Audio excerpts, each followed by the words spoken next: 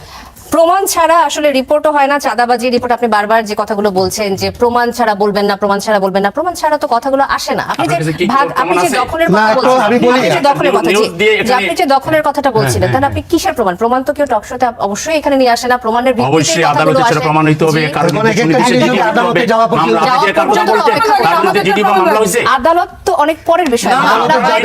কাল্পনিক নিউজ তৈরি করে জাতির মধ্যে বিভক্তি কেন? তৈরি করতেছেন। আপনি ওই মিডিয়াটা আপনারা জামাতের মতো একটা দল, যে দল হলো চরিত্রবান একটা দল, এই দলের বিরুদ্ধে চাঁদাবাজির কথা বলবার আগে আমি মিডিয়া ওনার যেই হন না কেন, তাকে আমি 10 বার কিছুক্ষণ আগে ভেবে চিন্তে কথা বলতে হবে। কিছুক্ষণ আগে একটা জামাত কথা তো ইসলামী বলেই দিলাম। আপাতমস্তক জামাত, জি, আপনি একটু শান্ত হয়ে শুনবেন যে আমি কিছুক্ষণ আগে না, একটা কথা বলে দিলাম।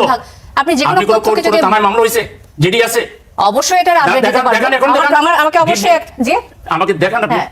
কোথায় জাতীয় একটা কাগজ পত্রিকায় নিয়ে নিউজ আসলেন। এসেছে এবং আর এটার আপনারা ভিত্তিতে পরবর্তী রাজনীতিটা পদক্ষেপ করেন, নেবে। মোহাম্মদ সালাই একটা কথা বলে দিবেন। না, না। আর জামাত সম্পর্কে কথা বলা হবে, জামাত যা বলে এখন আপনি যদি বলেন যে জামাত সম্পর্কে কথা বলার আগে অবশ্যই আদালত থেকে রায় আনতে হবে। না, যুক্তি থাকতে হবে।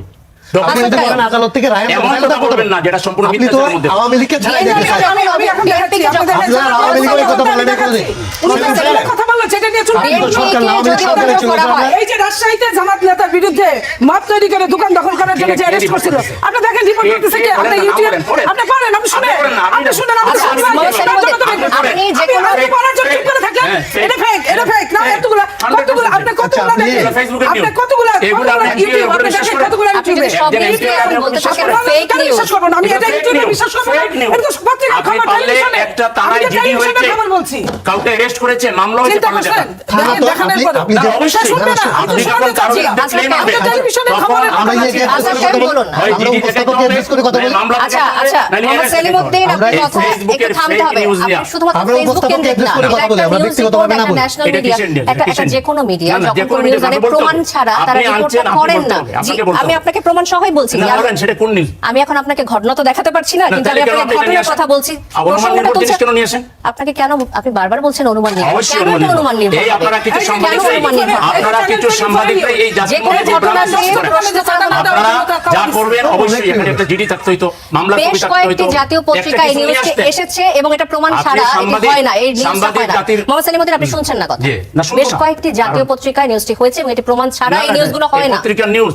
এই পত্রিকা এবং আপনি তো এই সম্পূর্ণ media- অস্বীকার করছেন। সম্পূর্ণ, এগুলো অন্যান্য fake দলের বিরুদ্ধে যে অভিযোগগুলো আমরা করছি সেটা তো সেগুলো এই প্রমাণিত। এই সেগুলো না, প্রমাণিত। সেগুলো এইভাবে মামলা করে আছে, একইভাবে আমরা জিডি অভিযোগগুলো আছে, করে থাকি সেগুলো arrest যে আছে। এই ঘটনাগুলো কিন্তু সামনে জামাতের একটা ঘটনা এসেছে। দেখান যে মামলা আছে, জিডি আছে, arrest আছে, দেখান।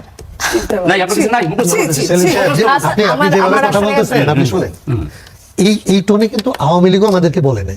আওয়ামী লীগকে আমরা ফেসিবাদ বলছি না, আওয়ামী লীগের দুর্বলতা ছিল। আমি শেষ করছি। আওয়ামী লীগের দুর্বলতা ছিল। আপনি- আপনি সুযোগ জামাতের দিন, যে সুযোগ দিন, দুর্বলতা নাই, আরেকটা সেটা কথা আপনি সুযোগ বলবেন দিন। না কেন? আমি ওনাকে জামাতকে চাঁদাবাজ দল বলতে পারবেন না। কথা বলার সুযোগ বলতে হলে দিন। আপনাকে অবশ্যই ডকুমেন্ট নিয়ে আসতে হবে। মোহাম্মদ সেলিমউদ্দিন, জামাতের আপনাকে- উপরে ব্লেম দিতে পারবেন না আন্দাজের উপরে। হ্যাঁ, আপনি যদি প্রমাণ থাকে এটা বলেন যে এই জিনিসটা ঠিক আছে। আচ্ছা, এটা আপনার- আমি সাংবাদিককে জিজ্ঞেস করলাম, ওনার উপস্থাপকের কাছেও নাই, আপনাদের কাছেও নাই। নীলবর্ণ উপস্থাপকের মুনিয়া কাছে নাই, উপস্থাপক উপস্থাপকের কাছে নাই, ওনার কাছে কিচ্ছু নাই।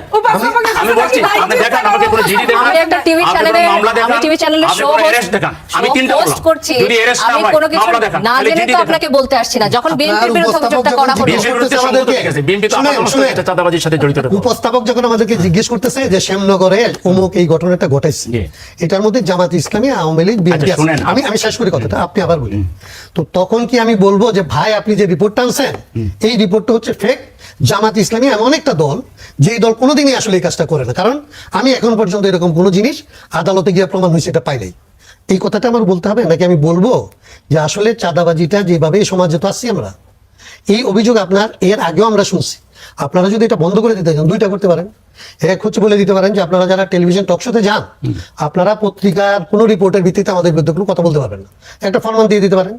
আরেকটা বলতে পারেন যে আদালতকে বা টেলিভিশনকে বলতে পারেন যে এই রকমের কোনো বিষয়কে আলোচনার মধ্যে আনতে পারবেন না। আপনারা টেলিভিশন চ্যানেলে টক শো বলেন আর করা আলাপ বলেন, আপনি এগুলি করতে পারবেন, আপনি আসতে পারবেন।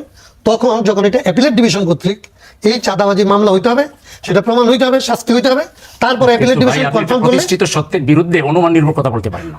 আমি তো কোনো জামাত ইসলামী আমি তো কোনো- চাঁদাবাজি করে আমি তো না, কোনো এটা একটা তথ্য- প্রতিষ্ঠিত সত্য আপনি বাংলাদেশের রাজনীতিতে। আবার একটু বলি। এটা একটা সাধারণ শ্রমিককে জিজ্ঞেস করেন। ছি, ছি। এটা যে কোনো একটা যে বাংলাদেশের চাঁদাবাজ মুক্ত দল যদি একটা থাকে 100 গ্যারান্টি দিয়ে বলছে সেই দলের নাম জামাত ইসলাম। তো আমরা- এই দলের বিরুদ্ধে আপনি অনুমান নির্ভর কথা বলতে পারেন। আমি তো কোনো অনুমান, কারণ আমরা একটা আমি যে রাজনীতি- কথাটা বলি- না, না, কথাটা এখন তো আমার আপনি না। বলেন এই আদালতের রায় নিয়ে আসেন। আমি এই উপস্থাপিকাকে বলছি যে আপনি পারলে একটা জিডি দেখান।